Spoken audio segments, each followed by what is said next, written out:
청년 여러분 안녕하세요. 오늘은 율법에 대해서 알아보고자 합니다. 율법이란 무엇일까요?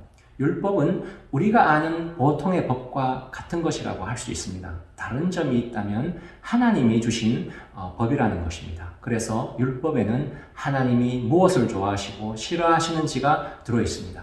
그런데 법이라는 것이 재밌는 것이 뭐냐면은 법이 없으면 범죄함도 없다는 사실입니다. 살인이나 도둑질을 죄로 규정하는 법이 없으면 살인이나 도둑질은 죄로 여겨지지 않습니다. 그렇겠지요? 어느 누가 살인이나 도둑질을 해도 비난할 수 없고 더구나 이런 짓을 하는 그 사람도 양심의 가책이나 거리낌 없이 행하게 됩니다. 그래서 성경에서는 법이 없는 곳에는 당연히 범법함이 없다고 하고 있는데 로마서 4장 15절에 보면 율법이 없는 곳에는 범법함도 없느니라 이렇게 말씀하고 있는 것입니다. 그런데 법이나 율법이 없다고 해서 살인이나 도둑질이 죄가 아닌 것은 아닙니다. 그렇죠? 다만 그것이 죄가 되는 줄 모를 뿐인 것이죠. 살인이나 도둑질이 죄라고 법으로 규정되어야 비로소 살인이나 도둑질이 죄임이 드러나고 그 죄를 지은 사람이 죄인임이 드러나는 것입니다. 없던 죄가 새로 생겨나는 것이 아니라 죄였지만 드러나지 않던 죄를 드러나게 한다는 말입니다. 그래서 로마서 5장 13절에 보면 죄가 율법 있기 전에도 세상에 있었으나 율법이 없었을 때에는 죄를 죄로 여기지 아니하였다 이렇게 말씀하고 있는 것이죠. 율법은 모세 때에 처음 생겨났습니다. 우리가 잘 아는 십계명이 바로 그것인데 모세 이후에야 율법에 의해 비로소 죄가 죄로 드러나게 된 것입니다. 그러면 모세 전에, 그러니까 율법이 생기기 전에는 죄가 없었을까요? 있었습니다. 다만 아까 말했듯이 죄로 드러나지 않았을 뿐인 것이죠. 사람들이 죄를 지어도 그게 죄인 줄 몰랐던 것입니다. 율법이 생기기 전에 이미 사망이 왕노릇하고 있었다는 사실이 이를 증명해 주고 있습니다. 율법이 들어와서야 비로소 그전에는 죄인 줄 몰랐던 각양각색의 죄가 그제서야 죄로 드러나게 되고 죄인 줄 알게 되었다는 말입니다. 그래서 율법은 어떤 사람이 지은 죄를 드러내고 그 사람이 죄인임을 고발하는 기능을 가지고 있습니다. 한 걸음 더 나아가서 율법은 우리가 누구인지를 밝혀줍니다. 율법은 무엇이 죄인지 규정하고 고발한다고 했는데 율법을 알면 당연히 죄에 대한 지식이 쌓이겠죠. 율법은 죄에 대한 지식을 얻게 합니다. 그런데 그 다음부터가 문제입니다. 우리는 보통 어떤 짓이 죄가 되는 줄 몰라서 그 죄를 지었을 뿐이지 그게 죄가 되는 줄 알았더라면 안 지었을 것이라고 변명하거나 착각하는 때가 종종 있습니다. 그런데 우리 스스로도 깨닫는 것은 율법이 생기고 나서 이러이러한 행위는 죄가 된다고 우리에게 밝혀준 이후에도 우리는 여전히 그 죄를 짓고 있더라 하는 것입니다. 우리가 죄를 죄인 줄 알고도 그 죄를 짓더라는 이 엄청난 사실을 율법이 또한 고발하고 있는 것이죠. 신자가 가지는 가장 큰 모순과 허구가 뭐냐면 정답을 아는데 정답처럼 살지 못한다는 것 아니겠습니까? 그래서 신자는 남이 자기를 욕하기 전에 스스로 애통해 하는 것입니다. 신자들 가운데 오늘이나 내일 당장 예수님이 오실까봐 걱정하는 사람도 적지 않습니다. 예수님 보고 조금만 천천히 오시라고 하는 것이죠. 왜냐? 좀 더 회개하고 만날 준비가 좀 더 되거든. 그때 오시라는 것입니다. 우리가 정답을 알면서도 정답대로 살고 있지 못함을 이보다 더 잘 보여주는 것이 없습니다. 율법은 이처럼 인간이 외부로부터 강압과 유혹에 넘어가서 죄를 짓는 것이 아니라 우리가 죄를 좋아하는 존재라는 것을 밝히는 작업을 합니다. 우리가 어떤 존재인지를 율법이 적나라하게 보여주는 것이지요.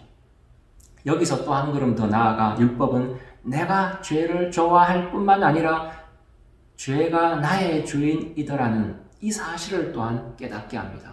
죄가 나를 속이고 유혹하고 위협하는데 내가 그것을 거부하거나 떨쳐버릴 힘이 없다는 바로 이 사실을 고발하는 것이죠. 율법은 하나님이 무엇을 좋아하시고 싫어하시는지 율법이 보여주지만 하나님이 싫어하시는 것을 거부하고 하나님이 기뻐하시는 것을 선택할 능력이나 힘이 내게 없음을 율법은 보여줍니다. 율법은 한마디로 죄가 나를 주장하고 있고 죄가 나의 상전이요 나는 죄의 노예임을 보여주고 고발합니다. 그래서 이 율법을 통하여 우리가 무엇을 배우느냐 하면 우리가 누구인가를 드디어 깨닫는 것입니다. 남이 나를 유혹한 것이 아니요 환경이 나를 위협한 것이 아니라 내가 죄를 좋아한다는 것을 깨닫습니다. 또한 죄가 나의 주인임을 깨닫습니다. 그래서 로마서 7장에서 바울은 이런 고백을 합니다. 내 속사람으로는 하나님의 법을 즐거워하되 내 지체 속에서 한 다른 법이 내 마음의 법과 싸워 내 지체 속에 있는 죄의 법으로 나를 사로잡는 것을 보는도다. 오호라 나는 곤고한 사람이로다. 이 사망의 몸에서 누가 나를 건져내랴. 이러한 고백이 터져 나오도록 만드는 것이 바로 율법의 목적입니다. 그래서 율법은 우리가 죄인인 것을 확인시켜 줄 뿐 아니라 우리가 도무지 죄인의 자리에서 벗어나거나 죄로부터 탈출할 방법이 없다는 것을 깨닫게 합니다. 그래서 율법은 어떤 궁극적 목표를 가지고 있느냐 하면 갈라디아서가 잘 말하고 있는데 갈라디아서 3장 24절에 보면 이같이 율법이 우리를 그리스도께로 인도하는 초등교사가 되어 우리로 하여금 믿음으로 말미암아 의롭다함을 얻게 하려 함이라 이렇게 말씀하고 있습니다. 율법은 모든 사람이 죄와 사망 아래 있음을 확인시켜 줄 뿐 아니라 이 죄와 사망에서 벗어날 수 있게 해주는 유일한 분인 예수 그리스도에게로 나를 인도한다는 것이죠. 그래서 율법을 초등교사와 같다고 합니다. 이것이 율법의 기능이자 하나님이 우리에게 율법을 주신 이유입니다. 그러나 이런 부작용이 있음을 또한 알아야 합니다. 이 부작용은 원래 있었던 것이 아니라 우리의 이해 부족으로 말미암아 생기는 부작용 중에 하나인데 뭐냐면은 예수 그리스도를 믿어서 구원을 얻었으니 이제 율법은 나와 상관없다 하는 식의 사고방식이 꼭 생겨나게 마련입니다. 예전에 우리는 율법에 따라 살 수 없었습니다. 왜냐하면 죄와 사망의 노예였기 때문입니다. 그러나 이제는 예수 그리스도를 믿는 믿음으로 말미암아 생명의 성령의 법이 죄와 사망의 법에서 우리를 해방하였고 우리는 더 이상 죄의 노예가 아니게 되었기 때문이죠.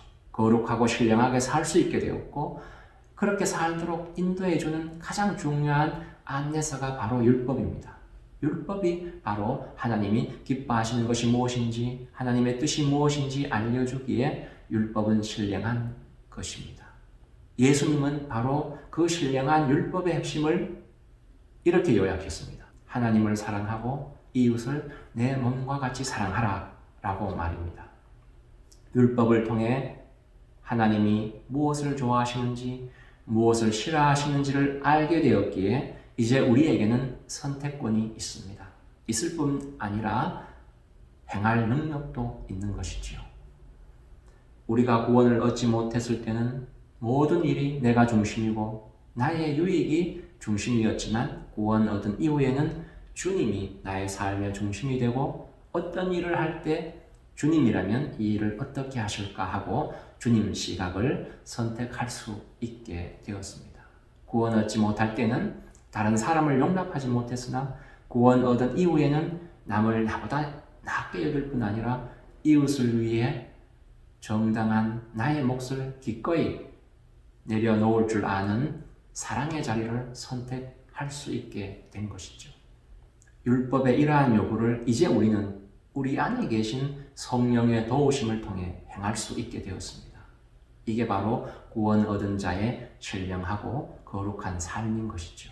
우리 모두 우리 안에 내주하시는 성령님의 능력을 힘입어 신령하고 거룩한 율법, 하나님을 사랑하고 이웃을 내 마음과 같이 사랑하라는 이 신령하고 거룩한 율법을 실천함으로 신령하고 거룩한 주의 자녀 되기를 소망합니다. 기도하시겠습니다. 주님 감사합니다. 하나님이 기뻐하시는 것이 무엇인지, 싫어하시는 것이 무엇인지 알게 해주시니 감사합니다. 하나님이 기뻐하시는 율법, 하나님을 사랑하고 이웃을 내 몸과 같이 사랑하라는 이 하나님의 기뻐하시는 율법을 지킬 수 있도록 주님 인도하여 주시옵소서.